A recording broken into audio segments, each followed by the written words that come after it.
What's going on, guys? So we're back out here today. We got that Z540R back out here. It's time for an oil change.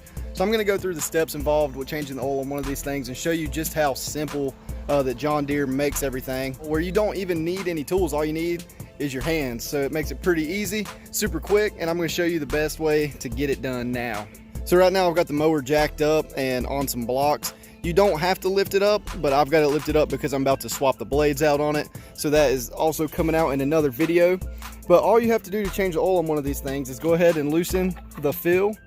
That way it's gonna get air going down in there. It's gonna help the oil flow a little bit better. And if I can get the camera on it, right here's the filter, and right there is the drain plug. So all you have to do is reach down, see if I can get it in the camera, and literally just unscrew it with your hands. There it is. And there's the oil.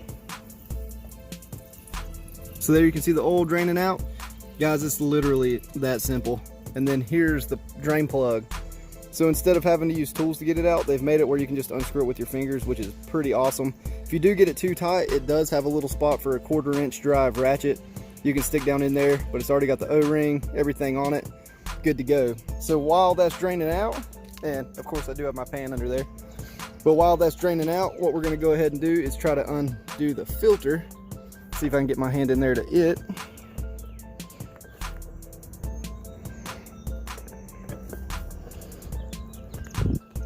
Now, the filter's on there pretty tight, so I'm gonna get a pair of channel locks for that, and I will get that off here in a second.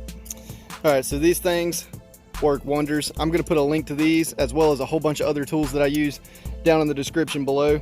But that's the only set of tools that I needed for this job. So now I've got the filter broke loose where I can unscrew it with my hand like that. We'll let it drain out a little bit. So it is, looks like it is going to be pretty messy. The oil is running all over the frame right there, so we'll have to clean that up when we're done.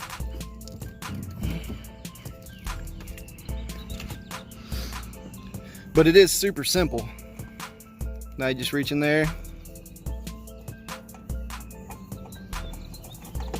and when you pull this thing off, it probably is going to drain a little bit more, so I'm going to try to tip it towards me like that,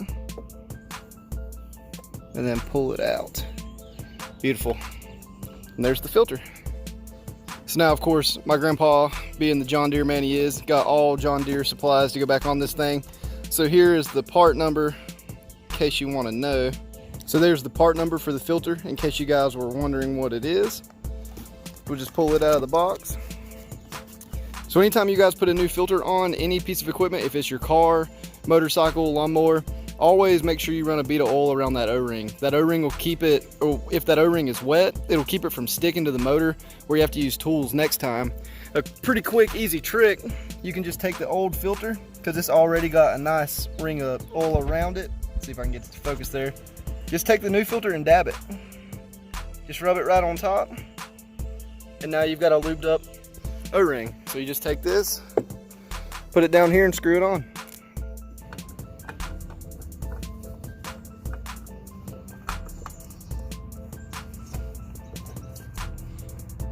Once the O-ring makes contact with the block, it's pretty simple from there. Just get you a rag or something where you can get a really strong grip on it, and just turn it about a half a turn or so. It doesn't have to be super tight. So one thing a lot of people do is they'll grab a wrench or a oil filter O-ring, O-band wrench, put on that thing and crank it super tight. It does not have to be that tight. Once you feel the O-ring hit the metal, just give it a turn, maybe 3/4 to a whole turn. Oh, drew some blood. Now we're ready to work. Anyway, once you get it tight, don't over tighten it. There's no need for it. And once you see all the oil drained out, you can go ahead and take your plug and screw it back in the bottom as well. Try to get a good shot of that.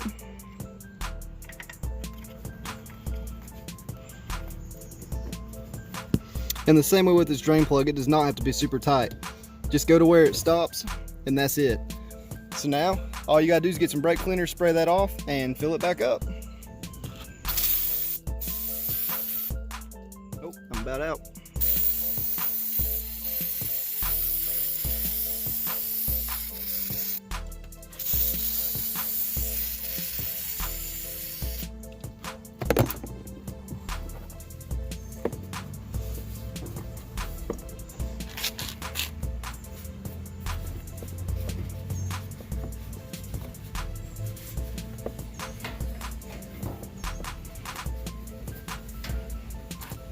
All right, so obviously for this part, it's just like a car.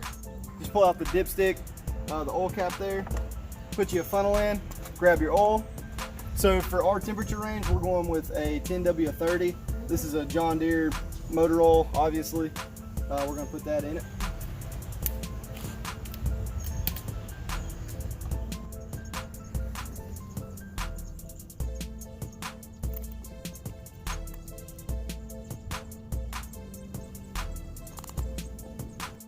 All right, so the John Deere place told my grandpa was gonna be 2 quarts. So that's what I've got in it. So if you read on the dipstick, it says do not turn the cap on the threads in order to check the oil level. So literally all you have to do is slide it in, let it touch, and pull it right back out. So you can see right here on the camera, we're just a tad over full, but once you crank it and that oil goes in the filter, it'll be right on the money. So we're gonna leave it right there at that. Put the dipstick tube back in it, just screw that back down, and that's it. You've changed your oil. So there you have it. That's all it takes to change the oil in a John Deere Z540R. I'm not sure about any of the other motors, but I'm assuming if you have that Kawasaki motor like this R series does, that it's going to be the exact same thing, probably the same filter and same oil capacity as well. But always get it down on the ground, check the level of the oil after you've cranked it and let it run for a few seconds just to make sure. If it is off, go ahead and add a little bit of more oil to it, but you should be good starting with just 2 quarts like that. But with that, I hope you guys enjoyed the video. Please hit the like button, hit the subscribe button, and I will see you guys in the next video for more content. Have a good day.